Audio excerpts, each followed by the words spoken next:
Assalamualaikum warahmatullahi wabarakatuh. Nama saya Agustiana Nurul Insani, mahasiswi Fakultas Hukum Universitas Surya Kencana semester 5. Di sini saya akan meresume soal-soal UTS, mata kuliah, otonomi daerah dan desentralisasi dengan dosen Dr. Rendi Aridayandi SHMH. Soal yang pertama ialah sebut dan jelaskan pengertian dasar pengaturan serta beri contoh dari. Dasar pengaturan adalah suatu sistem dengan acuan masukan yang dikehendaki, dapat konstan dan berubah. Pemerintah daerah, contohnya pendelegasian wewenang dari presiden kepada para menteri. Pemerintah daerah itu contohnya DPD, bupati, wali kota, dan sebagainya. Urusan pemerintahan ialah mendirikan dan membentuk kepolisian negara. Otonomi daerah contohnya suatu kebebasan pemerintah dalam membuat kebijakan daerah seperti bupati, gubernur, dan sebagainya. Desentralisasi contoh pembuatan kebijakan yang harus dilakukan oleh DPRD. Dekonsentrasi contoh gubernur sebagai wakil pemerintah pusat.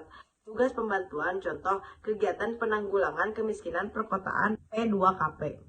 Yang kedua, sebutkan asas penyelenggaraan pemerintah negara dalam Undang-Undang Nomor 23 Tahun 2014 tentang pemerintah daerah dalam pasal mana pengaturannya serta jelaskan yang dimaksud asas-asas tersebut. Undang-Undang Nomor 23 Tahun 2014 tentang pemerintah daerah. Penyelenggaraan pemerintah daerah provinsi dan kabupaten atau kota terdiri atas kepala daerah dan DPRD dibantu oleh perangkat daerah. Adapun asasnya ialah sebagai berikut. A. Asas kepastian hukum. Asas tertib penyelenggaraan negara, asas kepentingan umum adalah asas yang mendahulukan kesejahteraan. Asas keterbukaan adalah asas yang membuka diri terhadap hak masyarakat. Asas profesionalitas adalah asas yang mengutamakan keahlian. Asas akuntabilitas adalah asas yang menentukan bahwa setiap kegiatan dan hasil akhir dari kegiatan. 3. Dalam buku Otonomi Daerah, suatu analisis peraturan daerah Perda di Kabupaten Cianjur, menurut pendapat saudara, apa yang terpenting pemerintah daerah menerbitkan Perda? Perda mana yang Anda analisis dan komentar? Nomor 3. Dalam buku Otonomi Daerah, suatu analisis peraturan daerah Perda di Kabupaten Cianjur, menurut pendapat saudara, apa yang terpenting pemerintah daerah menerbitkan Perda? Perda mana yang analisis dan komentar? Penting pemerintah menerbitkan Perda sebagai pengaturan hidup bersama, melindungi hak dan kewajiban masyarakat daerah, serta menjaga keselamatan dan tata tertib bagi masyarakat.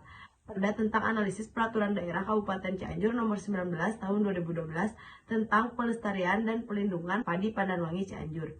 Komentar saya ialah dibuatnya Perda ini diharapkan menjadi salah satu cara untuk melestarikan padi Pandanwangi karena padi Pandanwangi ini sendiri juga adalah komoditas padi unggul yang dimiliki oleh kota Cianjur dan juga sebagai identitas Cianjur sebagai kota penghasil padi dengan karakteristik istimewa dan komoditas yang unggul.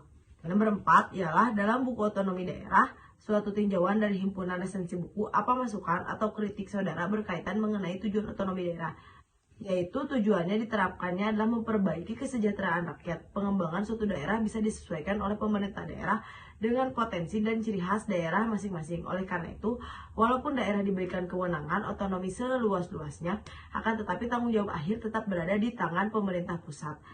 Dasar judul Hukum Pemerintah Daerah. Identitas buku Suryansyah, Hukum Pemerintah Daerah, Laksbang Grafika, Surabaya, ISBN 978 602 73178 33. Edisi 1 cetakan kedua Maret. Dan Harley 7420115008 mahasiswa semester 5 Fakultas Hukum Universitas Surya Kencana. Sekian adalah jawaban saya dan resume saya tentang soal UTS, otonomi daerah dan desentralisasi. Kurang lebihnya saya mohon maaf. Assalamualaikum.